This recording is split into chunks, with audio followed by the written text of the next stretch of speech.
Howdy, this is another production of Texas A&M University Career Center Pre-Law Advisors. I'm the law advisor, and I'm here with a Pre-Law Society student. We're going to talk today a little bit about the law school application process, the timeline, and the pre-law experience here at Texas A&M. So with that, um, PLS, can you speak to your experience so far, questions you have or you had starting out in the application process? Absolutely. Well, first off, howdy. I would say my biggest question that I had starting off was the law school application process just seems so overwhelming at first. What do I even need to apply to law school? Like, what does that process even look like? So I'm glad you asked. So there are five elements to the law school application. You have the LSAT, of course, which is the law school admissions test, written by the Law School Admissions Council. Then you have, of course, you need to maintain a high GPA. You'll submit your transcripts. You'll write a personal statement. You'll have your resume, and then your recommendation letters. Those should be written by people who can speak to your skills and abilities. Those are going to be professors, professionals, possibly that you've worked with. So that's what the larger picture looks like. Where are you going to start as a first year student? So you'd want to focus on maintaining your GPA. You want to start out strong.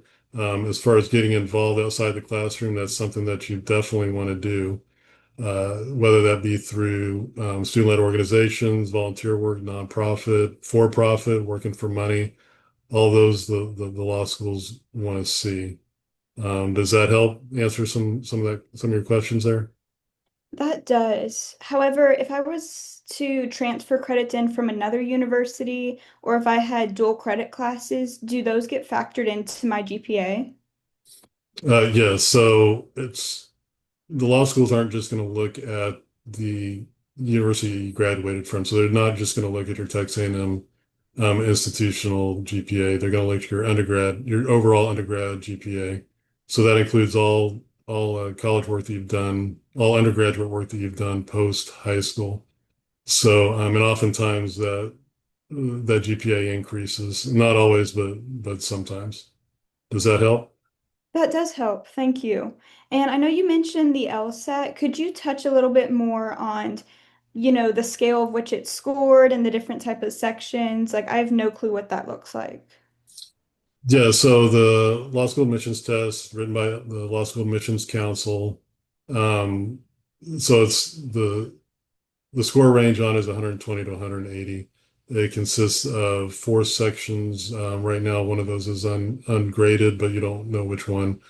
And it so LSAC actually has a platform within it, within lsac.org. That's their website. That's lac.org, where you can take practice tests. They offer three practice tests, three free practice tests, and they'll do a diagnostic of those, and then they offer materials within Law Hub to help you study and focus on areas where you need improvement.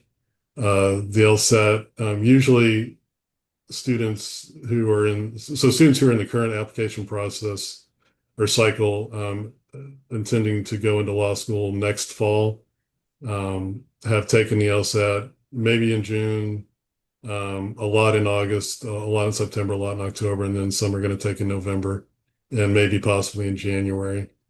Um, does that help? That does help. To kind of jump off of that previous point, is there a recommended schedule you would guide students towards as far as when to get started on this process and when to try and have those applications in by? Yeah, so as far as kicking off the process, you would start studying for the LSAT. Like this current cycle, those students started studying last January, most likely, anywhere from 3 to 6 months prior to sitting for the LSAT. So you get that out of the way. You've maintained your GPA. While you're studying for the LSAT, you want to think about get the idea for your personal statement. If not, start writing it. You don't want to leave that to the last minute. You'll have your resume written, um, and then going forward.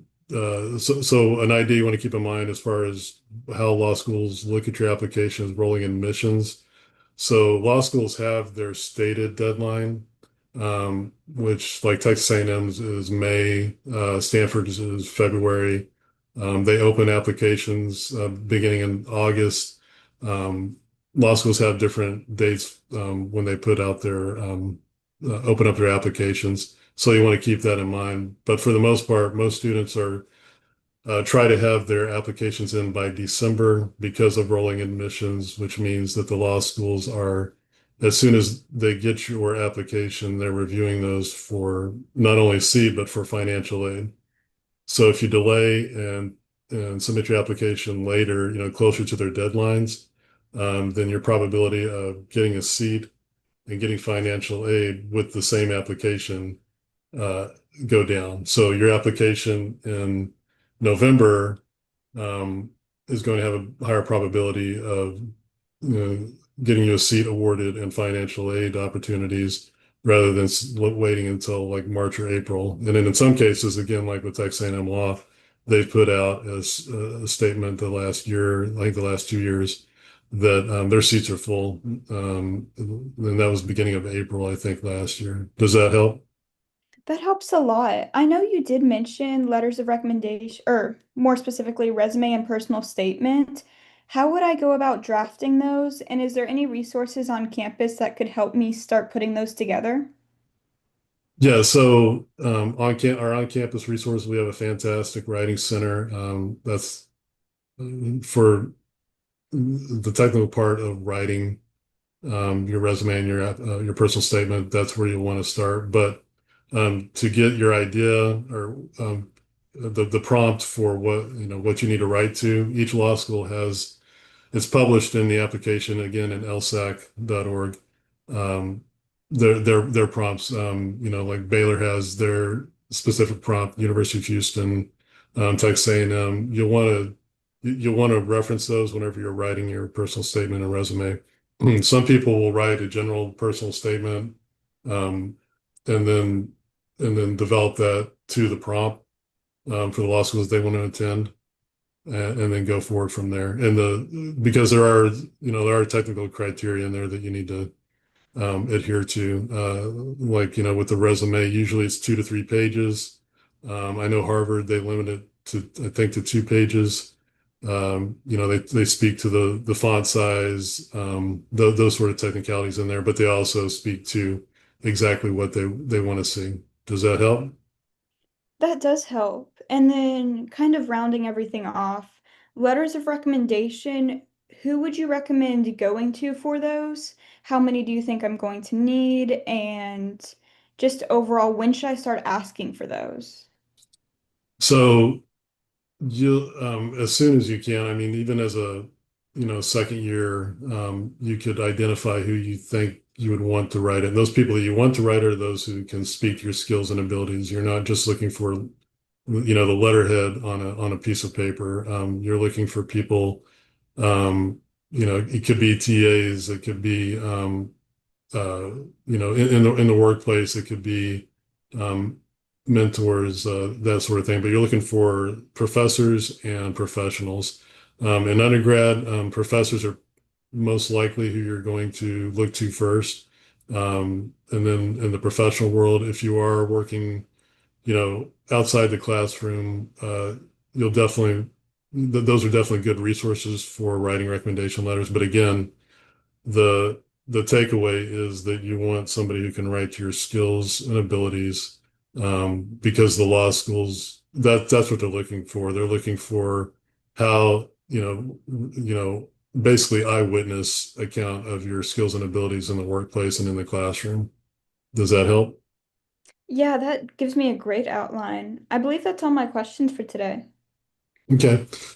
Thanks for your time. And for those of you out there who listen to this, please feel free to reach out to the PSA office. Phone number is 979-847-8938, and set up an appointment with a law advisor. Again, that phone number is 979-847-8938. I look forward to talking with you.